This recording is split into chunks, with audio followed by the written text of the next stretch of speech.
Hello viewers, welcome to AAVA Lifestyle Anushya's cooking channel. எல்லாரும் எப்படி இருக்கீங்க?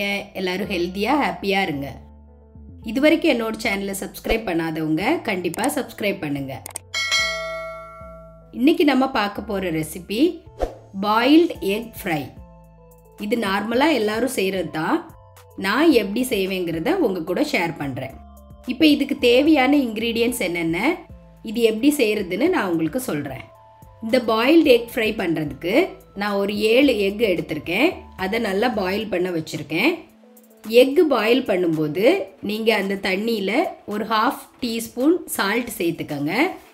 அப்போ தான் அந்த எக்கு உடையாமல் நல்ல முழுசாக நமக்கு வரும். இப்போ எக்கை நல்லா பாயில் பண்ண விட்டுட்டேன்.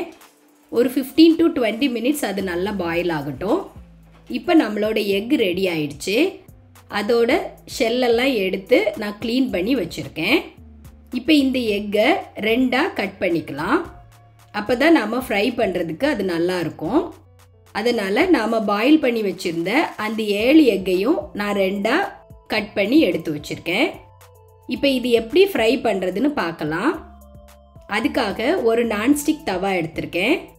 தவா சூடானதும் 2 டேபிள் ஸ்பூன் அளவு கடலெண்ணெய் விட்டுக்கிறேன். கடலெண்ணெய் சூடானதும் ஒரு 1/2 டீஸ்பூன் பெருஞ்சீரகம் சேர்த்துருக்கேன். பெருஞ்சீரகம் ஃப்ரை ஆன உடனே மசாலா சேர்த்துக்கலாம்.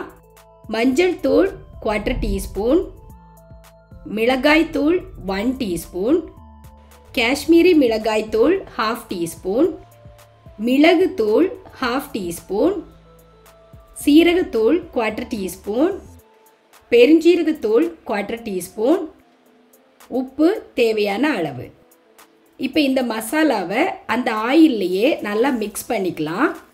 அந்த மசாலா நல்லா ஃப்ரை ஆகணும், அதாவது அதோட பச்சை வாசனை போகணும். அதே நேரத்தில் கருகக்கூடாது. அதனால் ஃப்ளேமை சிம்மிலே வச்சுட்டு அதை நல்லா மிக்ஸ் பண்ணி விட்டுடலாம். இது கூட நான் ஒரு 7 பல்லு பூண்டு நல்லா இடித்து வச்சுருக்கேன், அதையும் சேர்த்துக்கலாம். இந்த எக் ஃப்ரை கூட இந்த பூண்டும் ஃப்ரை ஆகி சாப்பிடும்போது ரொம்ப நல்லாயிருக்கும். இந்த டைமில் நாம் எக்கை சேர்த்துக்கலாம்.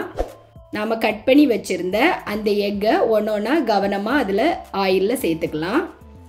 அந்த மசாலாவை ஈவனாக அந்த தவா ஃபுல்லும் நாம் ஸ்ப்ரெட் பண்ணி விட்டுறணும். அப்போ தான் அந்த எல்லா எக்லேயும் ஈவனாக மசாலா கோட் ஆகும்.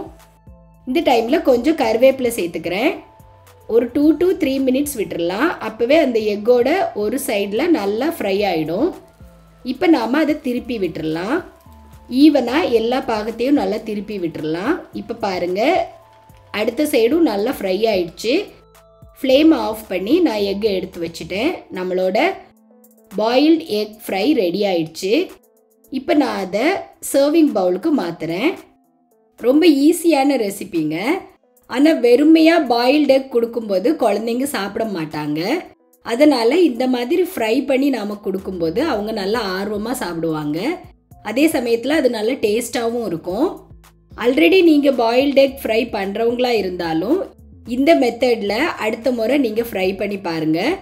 உங்கள் எல்லாருக்கும் ரொம்ப பிடிக்கும். இது எல்லா வெரைட்டி ரைஸ் கூடயும் காம்போவாக இந்த ரெசிபி செய்யலாம். ரச சாதம், சாம்பார் சாதம், தக்காளி சாதம், புலாவ், லெமன் ரைஸ் இது கூடலாம் இது நல்லா செட் ஆகும். கண்டிப்பாக எல்லோரும் இதை ட்ரை பண்ணுங்கள். அந்த எக் ஃப்ரை கூட அந்த ஃப்ரைட் கார்லிக்கும் சாப்பிடும்போது சூப்பராக இருக்கும்.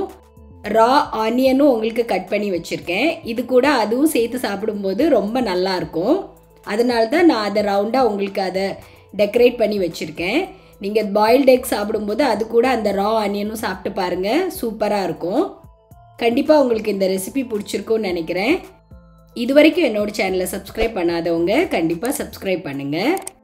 உங்கள் ஃப்ரெண்ட்ஸ்க்கும் ஷேர் பண்ணுங்கள். ரெகுலராக என்னோட சேனலை வாட்ச் பண்ணுங்கள், சப்போர்ட் பண்ணுங்கள். நான் இதே மாதிரி இன்ட்ரெஸ்டிங்கான ரெசிபீஸ் உங்கள் கூட ஷேர் பண்ணிகிட்டே இருப்பேன். நான் ஆல்ரெடி எக் குருமா ரெசிபி போட்டிருக்கேன். அதோட லிங்கு டிஸ்கிரிப்ஷனில் கொடுக்குறேன். நீங்கள் வேணால் அதையும் செக் பண்ணிக்கலாம். ஓகே வீவர்ஸ், உங்களுக்கு இந்த ரெசிபி பிடிச்சிருந்தா லைக் பண்ணுங்கள், ஷேர் பண்ணுங்கள். நான் நெக்ஸ்ட் ரெசிபியோடு உங்களை மீட் பண்ணுறேன். பாய்.